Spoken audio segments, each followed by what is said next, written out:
Number 431. A club has 23 members. If there are 13 women, how many different ways can a committee of 4 men be formed? When you're forming teams and committees, typically this is going to be a combinations problem.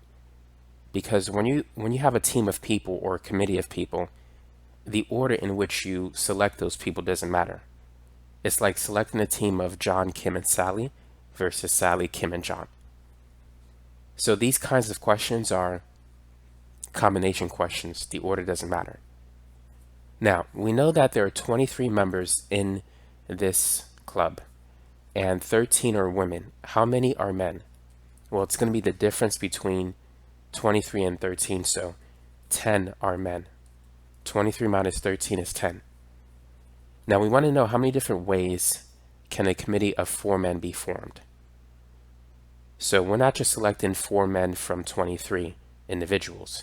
We're selecting 4 men from a group of 10 men. So it's going to be 10C4. So using the formula NCR, it's n factorial over n minus r factorial times r factorial. So 10 factorial over 10 minus 4 factorial times 4 factorial.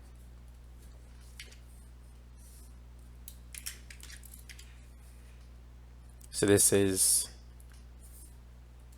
10 factorial. 10 minus 4 is 6. And now we can expand it.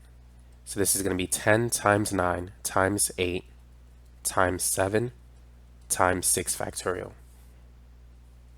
I'm going to expand 4 factorial into 4 times 3 times 2 times 1. So we could cancel 6 factorial.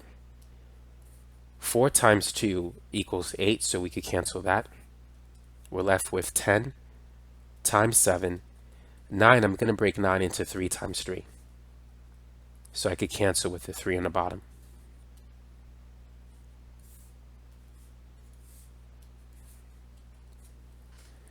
Ten times 7 is 70. 70 times 3 is 210.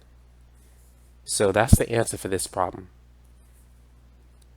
That's how many different ways a committee of 4 men can be formed from a group of 10 men.